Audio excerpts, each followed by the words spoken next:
படத்துல வந்து விசில் போடுன்னு ஒரு சாங் இருக்கு. அது வந்து பார்ட்டி ஒண்ணு தொடங்கட்டுமா, அதிரடி செயல்பட்டுமா. அது நீங்க வந்து வெங்கட் பிரபு பார்ட்டியா நினைச்சீங்கன்னா அது சரக் பார்ட்டியா இருக்கும். நீங்க அரசியல் பார்ட்டியா நினைச்சீங்கன்னா அது தளபதி பார்ட்டியா இருக்கும். அது கேம்பெயினை திறக்கட்டுமா, அதுதான் தப்பா பாடுபாரு. அது ஷாம்பெயின் சொன்னா அது கேம்பெயின் உங்க காதுல கேட்டு அதான் கேள்வி.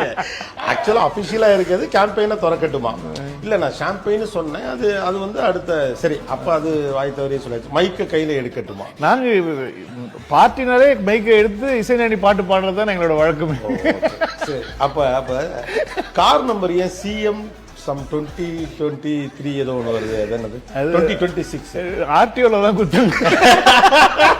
படம் ஆரம்பிச்சதுக்கு அப்புறமா தான் வந்து ஷூட்டிங்ல இருந்து தான் அவர் வந்து கட்சியை அனௌன்ஸ் பண்ணாரு. ஷூட்டிங்ல இருந்தாரு அன்னைக்கு. அங்க இருந்து ஷூட்டிங்ல இருக்கப்பதான் இது கட்சியை அனௌன்ஸ் பண்ணார். ஷூட்டிங்ல இருக்கும்போது தான் அனௌன்ஸ் பண்ணார். பட் ஆனா முதல்லயே அரசியல் புரசலா தெரியும் அவர் பாலிடிக்ஸ் வராங்கிறது. எங்களுக்கு எல்லாருக்குமே அரசியல் புரசலா தெரியும். என்கிட்ட சொல்லும் போதே வந்து அவர் என்ன சொன்னார்னா ஒரு 2 years பிரேக் எடுக்கிறேன் நம்ம படத்துக்கு அப்புறமா அப்படிங்கறத முன்னாடி சொன்னார். அதுக்கப்புறமா வந்து இன்னொரு படம் பண்ணிட்டு அதோட ரிட்டையர் ஆக போறான்னு சொல்லிட்டு அதுக்கப்புறம் நம்ம படம் பண்ணிட்டு இருக்கும் போது தான் அந்த அனௌன்ஸ்மெண்ட் வந்தது. ஸோ அதனால என்ன நினைச்சேன்னா வந்து சரி இது ஒரு ஃபேர்வெல்லா கொண்டாடலாமே அப்படின்னு சொல்லிட்டு அந்த சின்ன சின்ன குறியீடுகள் இப்ப நீங்க சொல்றீங்கல்ல. ஏன்னா அவரோட அரசியல் நம்மளோட என்ன பண்ண முடியும், விஷ் தான் பண்ண முடியும். நம்ம ஒரு விஷ் பண்ணி அனுப்புற மாதிரியான ஒரு விஷயம் வந்து அங்கங்க ஏன்னா படத்துல எதுவும் அரசியல் பேசல. அதனால வந்து அந்த நீங்க சொன்ன மாதிரி கார் மேட்ரோ இருக்கட்டும், அந்த விசில் போடு சாங்ல வர ஒரு சின்ன சின்ன விஷயங்களா இருக்கட்டும், அது எல்லாமே வந்து ஒரு எங்களோட ஆசைக்காக நாங்க பண்ண சில பல விஷயங்கள் தான்.